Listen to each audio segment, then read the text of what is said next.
बिस्मिल्लाहिर्रहमानिर्रहीम रब्बि इश्रह ली सदरी व यस्सिर ली अमरी वहलुल उक़दतम मिन लिसानी यफ़क़हू क़ौली। अस्सलाम वालेकुम। वक़ास आपके सामने हाज़िर है। आज हम बात करेंगे परिंदों की परचेजिंग के ऊपर कि ख़ास तौर पर न्यू फेंसियर्स के लिए है ये वाली आज की वीडियो। जो पुराने भाई और जो एक्सपर्ट हैं इस काम में उनको तो पता ही होगा इन सब चीज़ों के बारे में।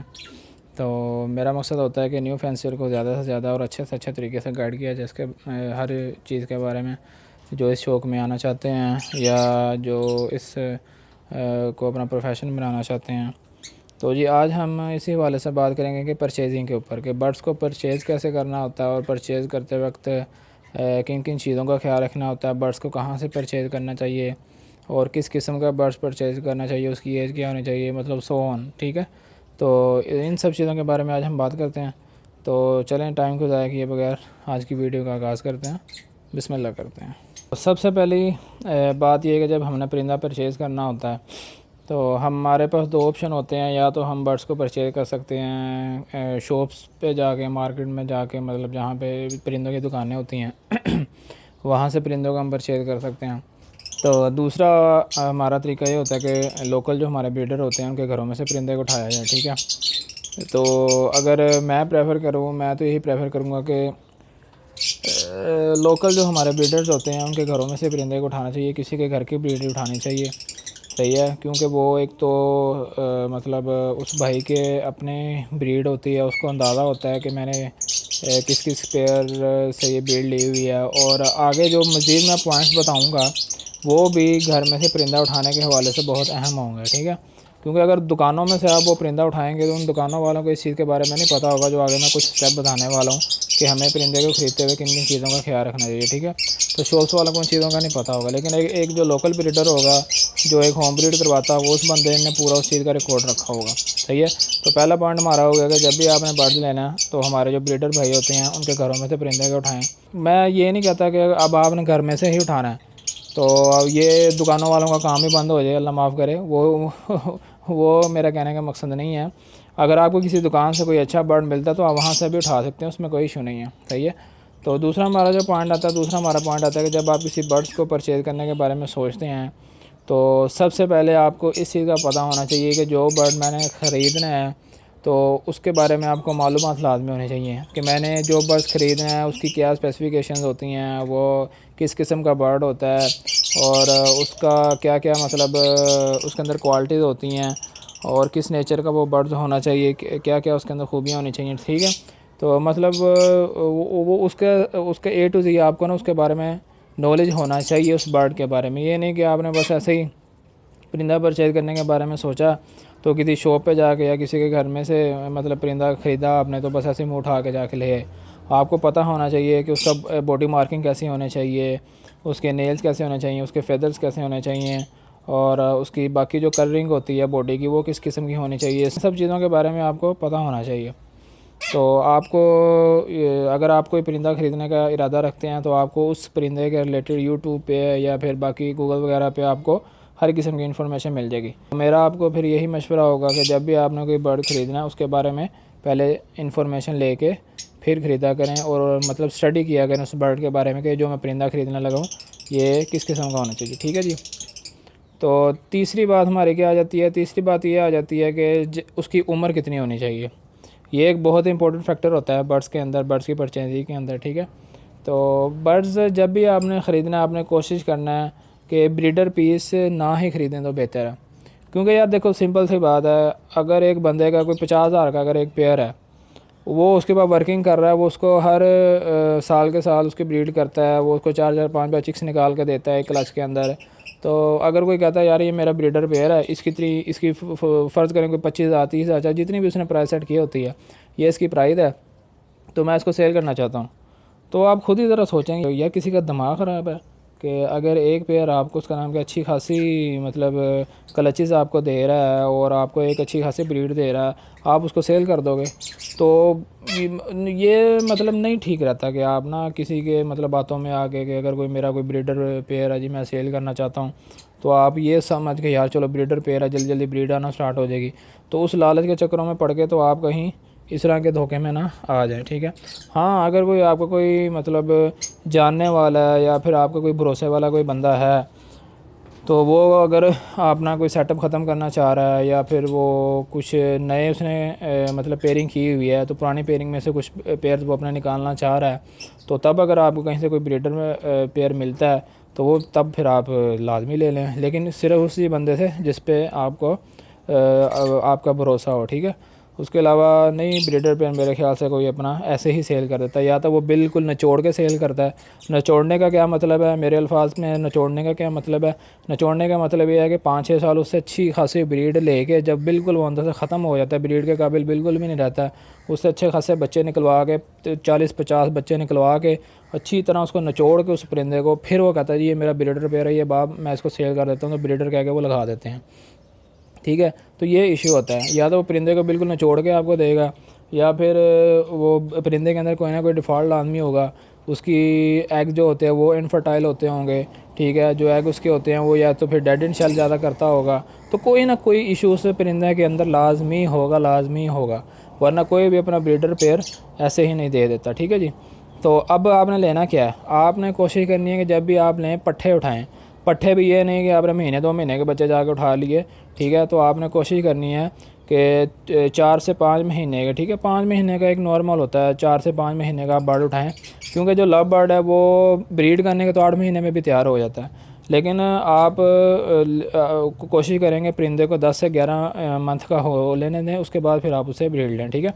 तो आपने कोशिश करनी है कि 4 से 5 महीने के पट्ठे उठाएं, उनको फिर 5-6 महीने अपने पास रखें, उनकी खातर दुआ करें, उनकी सेहत का ख्याल रखें, उनका डाइट प्लान ज़रा अच्छा करें, उनको ज़रा अच्छी तरह से गबरू जवान बनाएं, तो फिर आप उनसे ब्रीड लें। तो ये एक तरीका होता है, ठीक है जी। आपको एज का पता चल गया, अब आप परिंदा ख़रीदने किसी के पास जाते हैं, ठीक है। तो आपने कोशिश करनी है कि उस भाई से जिसके घर में आप जा रहे हैं, उससे वो जो बर्ड आप ख़रीद रहे हैं उसके पेरेंट्स के बारे में थोड़ी इन्फॉर्मेशन लेंगे, उसके पेरेंट्स के हैं, ठीक है। तो जो अच्छे ब्रीडर जो होते हैं भाई, अफराद जो होते हैं, वो उन्होंने हर चीज़ का रिकॉर्ड रखा हुआ होता है, मेंटेन किया होता है। उन्होंने अपने जो चिक्स निकलते हैं उनके पाँव के अंदर रिंग भी डाले होते हैं। मैं भी अपने बर्ड्स को रिंग डालता हूँ अब, ठीक है, मैंने बल्कि ऑर्डर भी दिया हुआ है रिंग्स का, तो इंशाल्लाह हफ़्ते के अंदर अंदर मेरे रिंग भी आ जाएंगे बन के, वो भी मैं आपसे लाजमी शेयर करूँगा। उसके अलावा मैंने जो एक लाइट होती है जो एग को चेक करने के लिए होती है, तो उसके बारे में मैंने बल्कि ज़िक्र भी किया था कि एग को पकड़ के नहीं चेक किया जाता, उसके ऊपर लाइट मार के उसको चेक किया जाता है, उसका भी मैंने ऑर्डर किया हुआ है। तो वो जब सारी चीज़ें आएंगी तब भी आपके साथ वो शेयर की जाएंगी। तो अच्छा, तो उन्होंने क्या किया होता है, उन्होंने या तो अपना रिंग भी चढ़ाया होता है, आपको पता होता है जी तो फ़लाँ बंदे से अगर मैं ये परिंदा ख़रीद रहा हूँ तो इसके अपने घर की ब्रीड है, वो निशानी क्या होती है आपको रिंग से पता चलेगा कि इस बंदे के घर का ये परिंदा और उसके नाम की उसने रिंग भी पहनी हुई है, ठीक है। और आपको वो उसके पेरेंट्स भी बताएगा कि ये जो चिक्स मेरा निकला हुआ है ये किन पेरेंट्स के अंदर से निकला हुआ है, और ये आगे क्या किस किस्म के ये चिक्स निकाल के दे सकता है, आपको इन सब चीज़ों का वो बता देगा, ठीक है। तो आपने उसके पेरेंट्स के बारे में भी लाजमी इंफॉर्मेशन लेनी है, ठीक है। एक ये पॉइंट हो गया हमारा।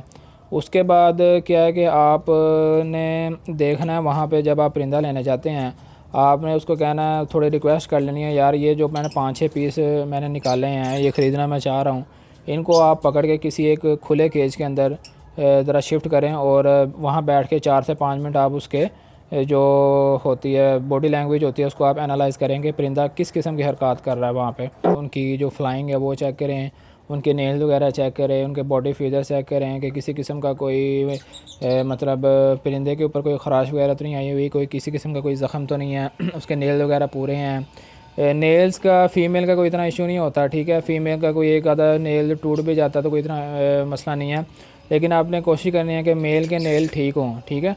तो वैसे तो ब्रीड मेल भी कट जाता है ऐसे, लेकिन फिर भी आपने कोशिश करनी है कि मेल के अगर सारे नेल ठीक हों, अच्छे तरीके से हों, कोई किसी किस्म का कोई नेल टूटा हुआ ना हो या कटा हुआ ना हो, तो वो उस चीज़ से आपने गुरेज करना है।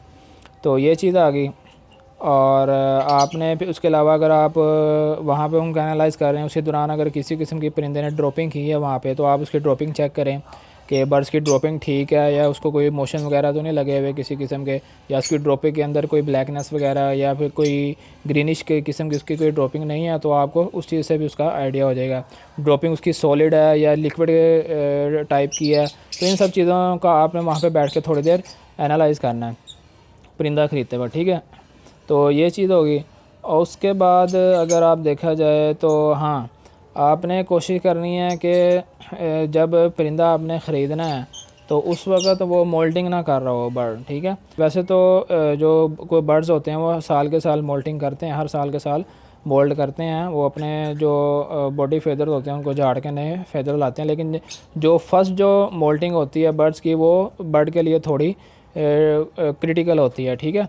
क्रिटिकल इस हवाले से कह रहा हूँ कि जब परिंदा मोल्ड कर रहा होता है उस वक्त जो उसका बॉडी जो टेम्परेचर है वो थोड़ा अप एंड डाउन होता रहता है इस वजह से। और इस दौरान अगर आप उनकी परिंदों की केयर नहीं करेंगे, उनकी डाइट का नहीं प्रॉपर तरीके से ख्याल करेंगे, उनको गर्मी सर्दी से नहीं बचाएंगे, तो परिंदा एक्सपायर होने का भी ख़तरा हो। तो आपने कोशिश करनी है कि मोल्टिंग वाला परिंदा जो मोल्टिंग कर रहा हो बर्ड, वो परिंदा आप अभी परचेज़ ना करें, या उससे पहले पीरियड का वाला ले लें, और जब वो आपके पास आके मोल्टिंग के अमल में आए तो आप उसका ख्याल रखें। और या फिर एक दफ़ा जब वो मोल्टिंग कर चुका हो उसके बाद उस परिंदे को आप परचेज़ करें। तो ये चीज़ का आपने लाजमी ख्याल रखना है। उसके अलावा जी बात आ जाती है हमारी, अगर अब हमने क्या किया, परिंदा इन सब चीज़ों को मद्देनज़र रख के हमने बर्ड्स को परचेज़ कर लिया, ठीक है। तो बर्ड जब हम अपने घर लेके आते हैं, आपने इस चीज़ को लाजमी ख्याल रखना है कि परिंदे को जब भी आप अपने घर लेके आते हैं फ़ौरन ही अपने जो बर्ड्स होते हैं उनके अंदर नहीं आपने उसको छोड़ देना, ठीक है। तो आपने क्या करना है, आपने कोई एक केज ले लेना अलहदा सा, खाली एक केज ले लेना। आपने जितने भी 5-6 जितने भी पीस वहाँ से परचेज़ किए हैं, तो अगर बड़ी क्वांटिटी में किए हैं तो उसके हिसाब से आपको उतना ही बड़ा केज लेना पड़ेगा। तो आपने उन परिंदों को जो आपने परचेज़ किए हैं उसको अपनी जो होम ब्रीड है उसके साथ कभी भी नहीं आपने छोड़ना। आपने कहा चलो मेरे पास फ़ीमेल पड़ी हुई है, इसको मैंने फ़लाँ मेल के साथ लगाना था, वो मैं परचेज़ करके ले आया, तो आपने उस मेल को फ़ौरन ही इस फीमेल के साथ ला के कभी भी नहीं छोड़ना, इस तरह की हरकत नहीं करनी, सही है। तो आपने उनको पहले क्या करना है, तकरीबन कम से कम 1 हफ़्ते के लिए आपने उनको अलहदा से किसी अलहदा पिंजरे के अंदर रखना है, ठीक है। उनकी वैक्सीनेशन अगर आप ज़रूरी समझते हैं, अगर आप समझते हैं कि परिंदे के अंदर किसी भी किस्म का कोई वैक्सीनेशन की ज़रूरत है या किसी भी किस्म का कोई जरासीम है, तो आप उसको डिफरेंट किस्म के वैक्सीनेशन भी उसकी करवा सकते हैं। उसके बारे में भी हम इंशाल्लाह कभी वीडियो बनाएंगे डिटेल में कि वैक्सीनेशन की क्या क्या करवाई जाती है, किस तरह की करवाई जाती है, सही है। और अगर नहीं ज़रूरत वैक्सीनेशन की, तब उसके अलावा भी आप क्या करें, उस परिंदे को पहले अपने जो होम ब्रीड है उनके मुताबिक और उस लेवल पे लेके आएँ, उनकी जो ग़ज़ा है उसका लेवल बिल्कुल वो मेंटेन करें जो आपके अपने घर के परिंदे खा रहे होते हैं। उनको आप सेम वही ग़ज़ा दें जो आपके परिंदे खा रहे हैं, उनको भी वही चीज़ डालें, 1 हफ़्ता उनको उसी पे खिलाते पिलाते रहें।